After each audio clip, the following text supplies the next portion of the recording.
ಇವತ್ತಿನ ರೆಸಿಪಿ ನಾವೆಲ್ಲರೂ ಈ ಲಾಕ್ಡೌನ್ನಲ್ಲಿ ಮಿಸ್ ಮಾಡ್ಕೋತಾ ಇರೋ ಒಂದು ಚೈನೀಸ್ ಫುಡ್ ಏನಂದರೆ ಅದು ಕ್ಯಾಬೇಜ್ ಮಂಚೂರಿಯನ್. ಮನೆಯಲ್ಲೇ ಇರೋ ಸಾಮಗ್ರಿಗಳನ್ನ ಯೂಸ್ ಮಾಡಿಕೊಂಡು ಹೇಗೆ ಟೇಸ್ಟಿಯಾಗಿ ಕ್ಯಾಬೇಜ್ ಮಂಚೂರಿಯನ್ನ ಮಾಡ್ಕೋಬೋದು ಅಂತ ನಾನು ನಿಮಗೆ ಇವತ್ತು ಹೇಳ್ಕೊಡ್ತೀನಿ.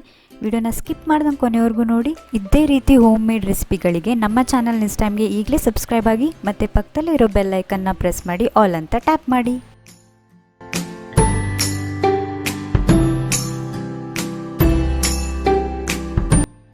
ಮೊದಲಿಗೆ ಒಂದು ಮೀಡಿಯಮ್ ಸೈಜ್ ಎಲೆಕೋಸನ್ನ ತಗೊಂಡು ಚಿಕ್ಕದಾಗಿ ಕಟ್ ಮಾಡಿಕೊಂಡು ಒಂದು ಅರ್ಧ ಗಂಟೆ ಉಪ್ಪು ನೀರಿನಲ್ಲಿ ನೆನೆಹಾಕ್ಕೊಂಡಿದ್ದೀನಿ. ನಂತರ ಆ ನೀರನ್ನೆಲ್ಲ ಸೋರು ಹಾಕಿಬಿಟ್ಟು ಒಂದು ಬಟ್ಟೆನಲ್ಲಿ ನೀಟಾಗಿ ಡ್ರೈ ಮಾಡ್ಕೊಂಡಿದ್ದೀನಿ.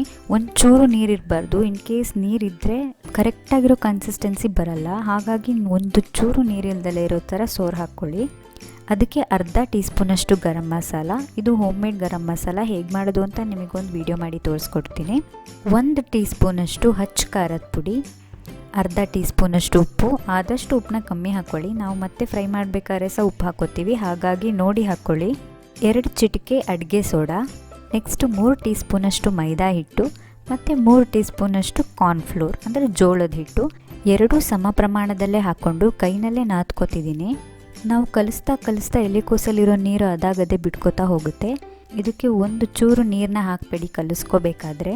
ನಾನಿಲ್ಲಿ ಅದಕ್ಕೋಸ್ಕರ ಮೊದಲೇ ಸ್ವಲ್ಪ ಕಡಿಮೆ ಹಿಟ್ಟನ್ನ ಹಾಕ್ಕೊಂಡಿದ್ದೀನಿ. ನೀರು ಬಿಟ್ಕೊಂಡ್ಮೇಲೆ ಮತ್ತೆ ಒಂದೊಂದು ಸ್ಪೂನ ಹಾಕ್ಕೊಳ್ಳೋಣ ಅಂತ ಹೇಳಿ ನೀವು ಸಹ ಹಾಗೆ ಮಾಡಿ. ಒಟ್ಟಿಗೆ ಹಿಟ್ಟನ್ನ ಹಾಕ್ಕೊಳ್ಳೋಕೆ ಹೋಗಬೇಡಿ. ನೀರು ಬಿಟ್ಕೊಂಡ್ಮೇಲೆ ಮತ್ತೆ 2 ಸಮ ಪ್ರಮಾಣದಲ್ಲಿ ಒಂದೊಂದು ಸ್ಪೂನ್ ಅಥವಾ 2 ಸ್ಪೂನ್ನ ಆ್ಯಡ್ ಮಾಡ್ಕೊಳ್ಳಿ. ಇದಕ್ಕೆ ಫುಡ್ ಕಲರ್ ಹಾಕಿಲ್ಲ, ಹಾಗಾಗಿ ಕೆಂಪು ಕಲರ್ ಬಂದಿಲ್ಲ. ನೀಟಾಗಿ ನಾದ್ಕೊಂಡಾದಮೇಲೆ ಒಂದು 10 ನಿಮಿಷ ನೆನೆಯೋಕೆ ಇಡ್ತಾಯಿದ್ದೀನಿ. 10 ನಿಮಿಷ ಆದಮೇಲೆ ಮತ್ತೆ ಒಂದು ಸರಿ ತೆಕ್ಕೊಂಡು ನಾದ್ಕೊಂಡಿದ್ದೀನಿ 1-2 ನಿಮಿಷದವರೆಗೂ. ಇವಾಗ ರೆಡಿಯಾಗಿದೆ. ಇವಾಗ ಫ್ರೈ ಮಾಡ್ಕೊಳ್ಳೋಣ. ನೆಕ್ಸ್ಟು ಒಂದು ಪ್ಯಾನ್ನಲ್ಲಿ ಎಣ್ಣೆ ಕಾದ್ಮೇಲೆ ನಾವು ಕಲಸಿಟ್ಟಿರೋ ಹಿಟ್ಟನ್ನು ಚಿಕ್ಕ ಉಂಡೆ ಮಾಡಿಕೊಂಡು ಡೀಪ್ ಫ್ರೈ ಮಾಡ್ಕೋತಾ ಇದ್ದೀನಿ. ಡೀಪ್ ಫ್ರೈ ಆದಮೇಲೆ ಎಣ್ಣೆಯಿಂದ ತಕ್ಕೊಂಡು ಉಳಿದಿರೋ ಹಿಟ್ಟನ್ನು ಸಹ ಇದೇ ಥರ ಚಿಕ್ಕ ಉಂಡೆಗಳನ್ನು ಹಾಗೆ ಮಾಡಿಕೊಂಡು ಎಲ್ಲನೂ ಡೀಪ್ ಫ್ರೈ ಮಾಡ್ಕೊಂಡಿದ್ದೀನಿ. ನೆಕ್ಸ್ಟು ಮಂಚೂರಿಯನ್ ಮಾಡ್ಕೊಳ್ಳೋಣ.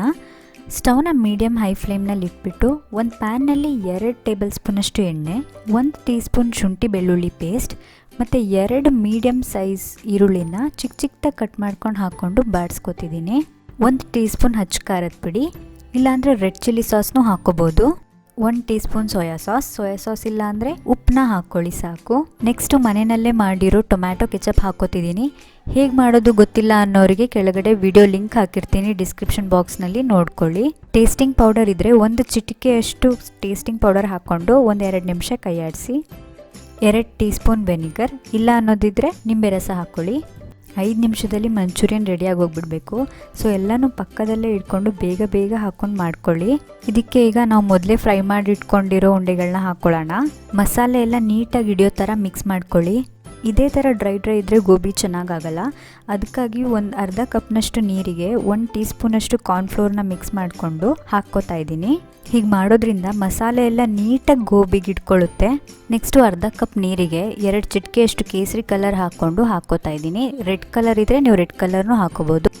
ಇದನ್ನು ಒಂದು 2-3 ನಿಮಿಷ ಚೆನ್ನಾಗಿ ಮಿಕ್ಸ್ ಮಾಡಿಕೊಂಡು ಕೊನೆಯಲ್ಲಿ ಕೊತ್ತಂಬರಿ ಸೊಪ್ಪನ್ನ ಉದುರಿಸ್ಕೊಳ್ಳಿ. ಸಖತ್ತಾಗಿರೋ ಟೇಸ್ಟಿಯಾಗಿರೋ ಕ್ಯಾಬೇಜ್ ಮಂಚೂರಿಯನ್ ಮನೆಯಲ್ಲೇ ಈಸಿಯಾಗಿ ರೆಡಿಯಾಗೋಗುತ್ತೆ. ನೀವು ಸಹ ಮನೇಲಿ ಟ್ರೈ ಮಾಡಿ ನೋಡಿ ಹೇಗೆ ಬಂತು ಅಂತ ನನಗೆ ಕಮೆಂಟ್ ಮಾಡಿ ಹೇಳಿ. ವಿಡಿಯೋ ಇಷ್ಟ ಆಗಿದ್ರೆ ಲೈಕ್ ಮಾಡಿ, ಶೇರ್ ಮಾಡಿ. ಮತ್ತಷ್ಟು ಹೊಸ ವಿಡಿಯೋಗಳಿಗಾಗಿ ನಮ್ಮ ಚಾನಲ್ NisTimeಗೆ ಈಗಲೇ ಸಬ್ಸ್ಕ್ರೈಬ್ ಆಗಿ. ವಿಡಿಯೋನ ಕೊನೆವರೆಗೂ ನೋಡಿದ್ದಕ್ಕಾಗಿ ಧನ್ಯವಾದಗಳು.